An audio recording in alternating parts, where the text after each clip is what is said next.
Assalamualaikum warahmatullahi wabarakatuh. Selamat pagi para hadirin yang saya hormati, dan terutama pada Bapak Erik sebagai dosen yang saya hormati. Sebelumnya perkenalkan, saya Danendra Pramudia Perdana Putra dengan NPM 211000024 dari kelas A yang akan mempersembahkan presentasi hari ini tentang mata kuliah kewirausahaan. Bersama topik ini untuk memperluas pemahaman dan wawasan kita dalam dunia kewirausahaan dengan arahan dan bimbingan dari Bapak Erik. Baiklah, kita mulai dari yang pertama, karakteristik kewirausahaan. Karakteristik kewirausahaan ini berarti wirausaha mampu menganalisis setiap opsi yang ada untuk menjamin keberhasilan usahanya. Analisis ini juga termasuk melihat peluang risiko atau kegagalan dan berupaya mencegahnya. Seorang wirausaha akan selalu mencari cara lebih baik untuk melakukan suatu hal. Ini juga termasuk bidang usaha yang ditekuni beserta proses produksi dan distribusinya. Yang kedua, karakteristik wirausaha ini menekankan bahwa tiap wirausaha harus memiliki kepercayaan diri untuk menjalankan bisnisnya. Wirausaha yang memiliki kepercayaan diri akan selalu berusaha memberi yang terbaik dalam pekerjaannya. Selanjutnya, seorang wirausaha juga harus mampu memecahkan persoalan yang ditemuinya, bukannya melarikan diri, tetapi berhadapan dan berupaya untuk menyelesaikannya. Ini juga termasuk kemampuan untuk melihat dan mencari alternatif penyelesaian masalah. Karakteristik kewirausahaan ini berarti seorang wirausaha tidak takut mengaku jika memang membuat kesalahan, entah dalam proses berpikirnya atau kegiatan usahanya. Selanjutnya kita mulai dari pengertian entrepreneur. Secara sederhana, arti wirausaha atau entrepreneur adalah orang yang berjiwa berani mengambil resiko untuk membuka suatu usaha dalam berbagai kesempatan. Berani mengambil resiko artinya bermental mandiri dan berani memulai usaha tanpa diliputi rasa takut atau cemas sekalipun dalam kondisi tidak pasti. Namun secara umum, saat mereka telah mencapai titik kesuksesan yang diidamkan, entrepreneur tidak akan diam di tempat dan merasa puas. Sebaliknya, mereka akan senantiasa untuk terus berinovasi dan menciptakan perubahan yang positif bagi masyarakat. Dilansir dari Invetopedia, entrepreneur adalah seorang yang mampu menciptakan bisnis baru dan berani menanggung sebagian besar risiko yang ada. Sebagai imbalannya, mereka dapat menikmati sebagian besar dari penghasilan yang didapat. Secara umum, entrepreneur merupakan sebutan untuk individu yang melakukan aktivitas wirausaha dan memiliki kemampuan berpikir kreatif serta imajinatif.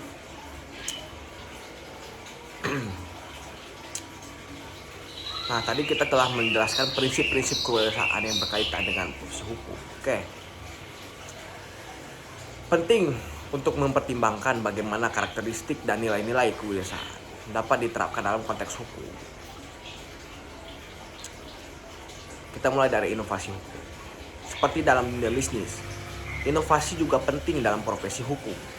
Pengacara, profesional hukum lainnya perlu terus memperbarui dan mengembangkan pendekatan baru dalam menyelesaikan masalah hukum, baik dalam hal strategi hukum maupun penerapan teknologi informasi untuk meningkatkan efisiensi. Yang kedua, pemahaman pasar hukum. Para profesional hukum perlu memiliki pemahaman yang kuat tentang pasar hukum dan kebutuhan klien. Mereka harus dapat memahami tren hukum, kebutuhan klien, dan bagaimana pasar hukum dapat berubah dari waktu ke waktu. Yang ketiga, manajemen risiko hukum. Pengelolaan risiko hukum merupakan aspek penting di dalam praktek hukum. Para pengacara harus dapat mengidentifikasi, mengevaluasi, dan mengelola risiko hukum yang dihadapi oleh klien mereka. Ini termasuk mengembangkan strategi hukum yang tepat untuk mengurangi atau menghindari risiko yang tidak diinginkan. Secara keseluruhan, prinsip-prinsip kewirausahaan dapat memberikan penguatan yang signifikan dalam profesi sarjana hukum. Dengan menerapkan prinsip-prinsip inovasi, manajemen risiko, kolaborasi, pendidikan dan pengembangan, profesional, fleksibilitas, adaptabilitas, serta kepatuhan dan etika profesional, sarjana hukum dapat meningkatkan kinerja mereka, memberikan nilai tambah yang lebih besar kepada klien, dan mencapai kesuksesan yang lebih besar dalam karir mereka. Dengan demikian, mengadopsi prinsip-prinsip kewirausahaan dalam praktik hukum dapat membuka peluang baru, memperluas jangkauan, dan memperluas posisi sarjana hukum di pasar kerja yang kompetitif.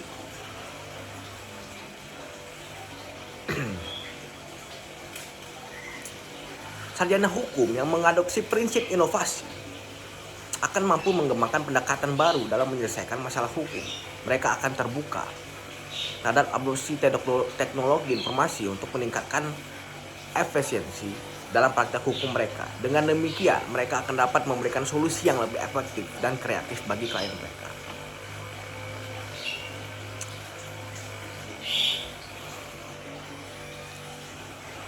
Sarjana hukum yang memiliki pemahaman yang kuat tentang pasar hukum dan kebutuhan klien akan mampu menawarkan layanan yang lebih relevan dan berorientasi pada kebutuhan klien.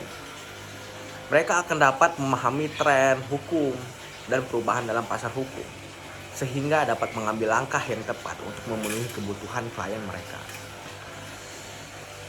Sarjana hukum yang menerapkan prinsip manajemen risiko akan mampu mengidentifikasi, mengevaluasi, dan mengelola risiko hukum yang dihadapi oleh klien mereka. Dengan mengembangkan strategi hukum yang tepat, mereka dapat membantu klien mereka mengurangi atau menghindari risiko yang tidak diinginkan, sehingga memberikan perlindungan yang lebih baik bagi klien mereka. Dengan menerapkan prinsip-prinsip ini, sarjana hukum akan dapat meningkatkan kinerja mereka, memberikan nilai tambah yang lebih besar kepada klien, dan mencapai kesuksesan yang lebih besar dalam karir mereka. Selanjutnya kita akan masuk dari pembahasan kelompok. Di sini saya akan memberitahu saya dari kelompok 1.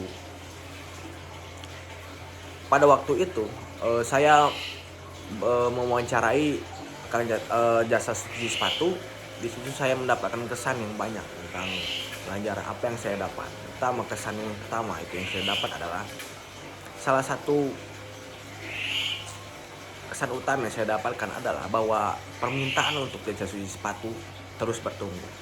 Ini menunjukkan bahwa masyarakat semakin menyadari pentingnya merawat dan memperpanjang umur sepatu mereka. Bukan hanya dari segi penampilan, tetapi juga dari segi kesehatan. Saya juga terkesan dengan diversifikasi layanan yang ditawarkan oleh penyedia jasa cuci sepatu. Mereka tidak hanya menawarkan cuci sepatu biasa, tetapi juga perawatan khusus untuk jenis-jenis sepatu tertentu, seperti sepatu olahraga, sepatu kulit, dan sepatu dengan bahan-bahan khusus lainnya. Yang ketiga, pentingnya kualitas. Penyedia jasa cuci sepatu yang sukses sangat menekankan pada kualitas layanan mereka.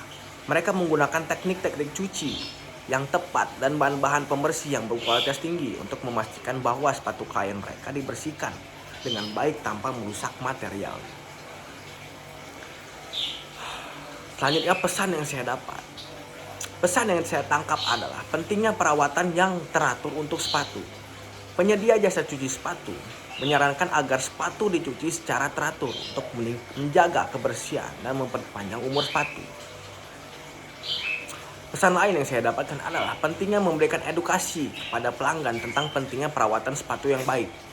Banyak pelanggan mungkin tidak menyadari betapa pentingnya merawat sepatu mereka dengan benar. Dan penyedia jasa cuci sepatu ini dapat berperan sebagai sumber pengetahuan dan informasi tentang ini. Pesan terakhir yang saya dapatkan adalah komitmen penyedia jasa cuci sepatu terhadap kualitas layanan. Mereka menekankan bahwa kualitas adalah prioritas utama dan mereka siap untuk memberikan yang terbaik bagi pelanggan mereka. secara keseluruhan wawancara dengan penyedia jasa cuci sepatu memberikan gambaran yang jelas tentang industri ini, termasuk tantangan, kesempatan, dan nilai-nilai yang dijunjung tinggi.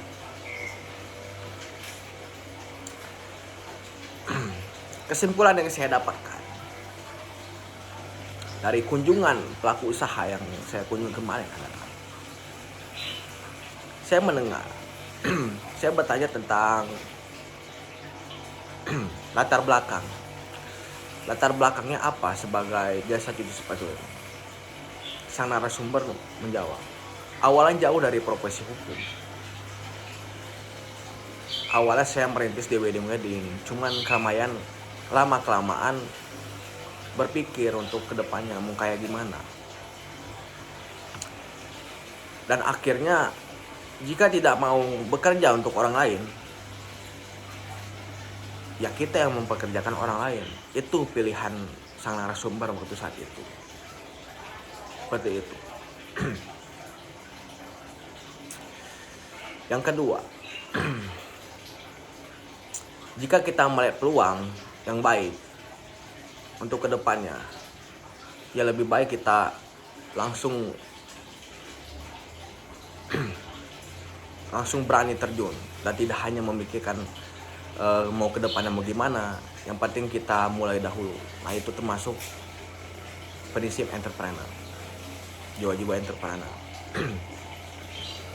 Selanjutnya saya akan menyampaikan pula harapan dengan mata kuliah entrepreneur dalam menunjang profesi seorang sarjana hukum. Yang pertama, pemahaman yang lebih baik tentang entrepreneurship memungkinkan mereka untuk mengembangkan keterampilan mereka, kepemimpinan, dan strategi bisnis yang diperlukan untuk merancang dan mengelola praktik hukum mereka sendiri. Ini tidak hanya memberikan mereka lebih banyak kendali atas karir mereka, tetapi juga memungkinkan mereka untuk merancangkan model bisnis yang lebih efisien dan inovatif dalam menyediakan layanan hukum kepada klien mereka. Dengan memahami entrepreneurship, seorang sarjana hukum dapat menjadi lebih inovatif dalam memberikan layanan hukum kepada klien mereka. Mereka dapat menggunakan pengetahuan mereka dengan tren bisnis dan teknologi untuk menciptakan solusi hukum yang lebih efisien dan terjangkau tentunya. Serta untuk mengembangkan layanan hukum baru yang sesuai dengan kebutuhan pasar yang berkembang. Ini akan memungkinkan mereka untuk tetap relevan dalam lingkungan bisnis yang berubah dengan cepat dan meningkatkan nilai tambah yang mereka tawarkan kepada klien mereka. Dengan berani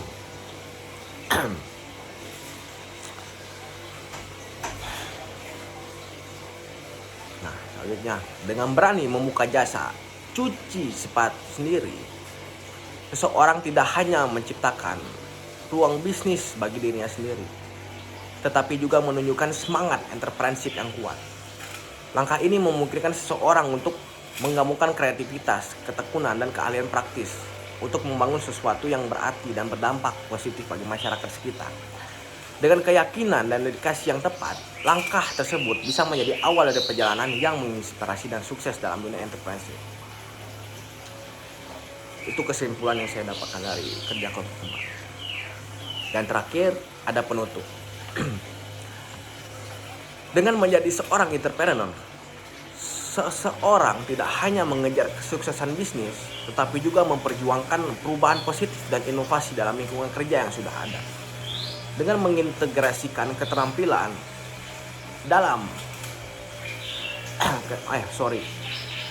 dengan mengintegrasikan keterampilan entrepreneurship ke dalam organisasi yang sudah mapan, entrepreneur memainkan peran kunci dalam membangun budaya kerja dan dinamis, kolaboratif dan adaptif, dengan semangat inovasi dan tekad untuk terus berkembang. Mereka tidak hanya menciptakan nilai tambah bagi perusahaan,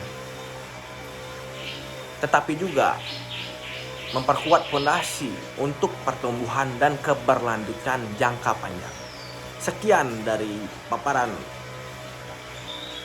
hasil kerja kelompok saya dan materi yang saya paparkan. Saya mohon izin pamit. Wabillahi taufiq wal hidayah. Wassalamualaikum warahmatullahi wabarakatuh.